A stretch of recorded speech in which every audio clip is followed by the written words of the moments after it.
Hello there, and welcome back to Hydroponics Daily, your go-to podcast for everything soilless cultivation. And of course, hydroponics means soilless plant cultivation.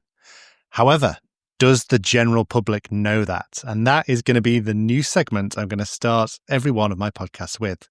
Today, it's Does My Niece Know What Hydroponics Means? Let's find out. What is hydroponics? My uncle's brand.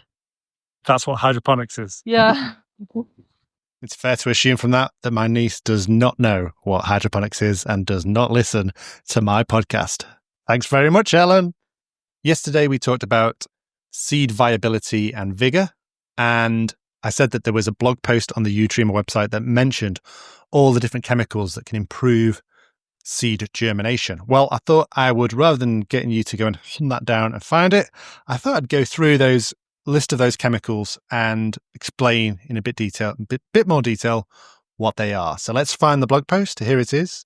Better germination through chemistry, and says that just soaking seeds in chemicals and then seeing if they grow or if they grow fast is probably the easiest experiment you can do in plant science. And so there are loads of experiments, loads of peer-reviewed journal articles about this, about how to promote germination.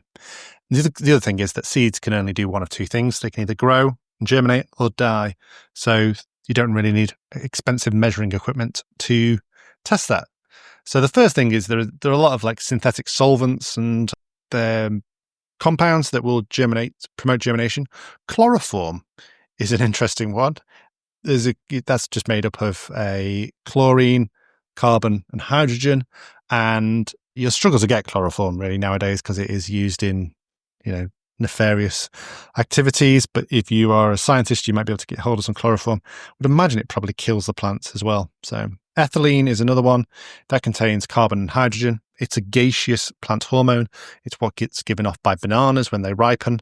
So maybe you could put some ripening bananas near your seeds if you're trying to get them to germinate. Then come the other plant hormones like cytokinins, gibberellins. Those two have been shown to promote germination.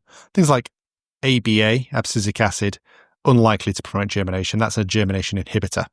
And auxin, I would imagine that would impede germination because it would promote too much root growth and the shoots wouldn't come out. Ether and diethyl ether, that chemical that you will have used in A-level chemistry, another solvent, another potent solvent, chemical solvent, that can promote germination just, I think, by breaking down the seed coat. Really, that's how it's doing. That's how it's working. Hydrogen peroxide, that can promote germination, and it also sterilizes the seed. So that's a potential one to use in very dilute. Same with sodium hypochlorite, the main active ingredient in bleach.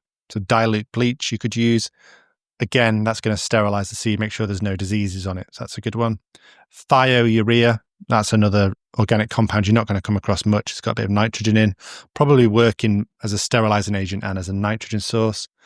Mercaptoethanol, I think that's a sulfur-containing organic compound that you're probably not going to find anywhere else apart from a lab. It's not really a good one. Nitrates is the next one, and nitrates are a great way of promoting germination.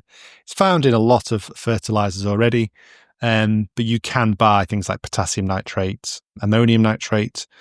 You probably can't buy that because that's used in bomb making. But potassium nitrate, calcium nitrate, you can purchase. Don't buy sodium nitrate because that will kill your plants. So that's in a lot of fertilizers, and that will promote germination.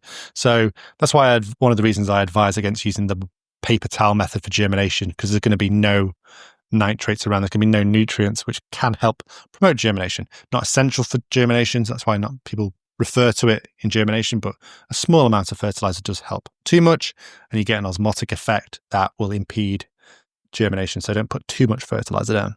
Nitrites can also promote germination. However, so nitrates are NO3 and nitrites are NO2. And nitrites are poisonous to plants, unfortunately, but they can promote germination. So they might promote germination and then impede growth. It's a bit of a strange one. Another nitrogen-containing compound, nitroglycerin, can also promote germination. So another ingredient in bombs can help promote germination. Really get your germination off to a bang. Cyanide, that can help promote germination. That is a chemical symbol CN or CNH, hydrogen cyanide. You might think that's a strange one, but it's in a lot of things like almonds and cherries. The taste of almonds is cyanide, and it's in apple seeds. So it's a natural compound in seeds anyway, cyanide. So it's not so strange. Interesting story. There was a story about two scientists. One bet the other scientist that there was not enough cyanide in a cup of apples to kill a person. And the other one said, I think there is enough cyanide in a cup of apples to kill someone. And the scientist who said that there wasn't enough, he bet him, and so he decided he would eat a cup of apples to prove it, and he died. Not sure how true that story is, but I think it is true. So I might Google it and find out. Yeah, if you're an almond breeder, that's one of the worst jobs you can have in plant science, because every now and again, when you cross two almond plants together, one of the crosses produces a plant that produces almonds that are so bitter and disgusting that you have to take the day off work because you consume too much cyanide. It's in cherries. That's why you shouldn't eat cherry pips. Chitosan can promote germination. That's a product we sell at Utrema and we manufacture. It's a extract. It's the soluble version of insect exoskeletons, crab exoskeletons, and fungal cell walls. It's also a biostimulant. It's also biofungicidal, and it also promotes germination. And we use it as a seed coating on a lot of. We've helped carrot farmers coat seeds with it to help promote germination and ward off fungal diseases in a very high value crop. Carrots, make a lot of money from growing carrots if you can do it well. Hydroxylamine, another nitrogen containing compound, doesn't sound very nice. Azides, these are like dyes with nitrogen in. Various acids can help promote germination, but again, that's probably due to scarifying the seed coat, breaking that down. Vitamin B, various vitamin B compounds. You'll see that in things like Super Thrive and there's a new one, isn't there? Super Boost. That contains vitamin B, I think, is that vitamin B1? Thiacin, is that vitamin B1? Yeah, so plants contain vitamin B naturally anyway, but some reports that it can help promote germination. Vitamin C, which is ascorbic acid, that might be a pH thing. It might be an antioxidant reason. Estrogen, which is a steroid or animal hormone, has been shown to promote germination. That's interesting. You could get your HRT tablets and put them in some water, or find a lady friend who's got some HRT tablets. If you're struggling to germinate a few seeds, or they're being poorly germinating. Aspirin, the technical chemical term for that is acetyl salicylic acid. And obviously that's a pharmaceutical compound similar to the plant hormone, though salicylic acid. So you could mess around with aspirin tablets, or you could also buy salicylic acid. Like Utrema, we make a highly concentrated salicylic acid product. And then the last one is carrageen. I'll talk about carrageen in more detail probably tomorrow, because that is a whole subject on its own. Carrageen. You won't have heard of it, but you might have heard of that, how it works and where it comes from. And I've missed one compound off altogether. And that is, you might have heard of it. It's solvents, and it's found quite commonly. And that's dihydrogen monoxide. Sounds dangerous, doesn't it? Dihydrogen monoxide, aka water. Water is a chemical that helps promote germination. It's essential for germination. You've got to have water, you've got to have warmth, you've got to have oxygen. Other things, all the other chemicals listed on here, they will help promote germination, but they won't be the limiting factor. They'll be maybe bump it 10 or 20%, might increase growth rate by 10 to 20%. But they're all things you can try, and maybe one will work for your plant. So, as I say, a lot of them will be working by just adding a bit of nitrogen, breaking down the seed wall, and then breaking down that physical dormancy on a hard seed coat is probably how most of them are working. And then having an extra sterilizing effect. A lot of these chemicals will be sterilizing as well, and so will help with pest and disease control on your seeds. Things like grey mold, damping off, diseases of seedlings. So that'd be an issue.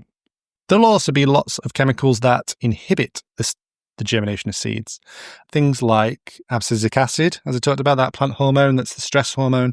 But other things like inhibitors of gibberellins will be particularly inhibitory to seed germination, because gibberellins there's a massive boost in gibberellins when the seeds germinate. And so things like paclibutrazole and growth regulators, they will inhibit germination. So if you are reusing growing media, and you have applied a growth regulator during flowering to prevent stretch, one of these nasty chemicals that you'll find under the cabinets at grow rooms, and you reuse your growing media and you put seeds into your growing media, then they may struggle to germinate because of the growth regulators that are in the grow media. Something to consider. You might want to break them down or use fresh grow media for your seedlings.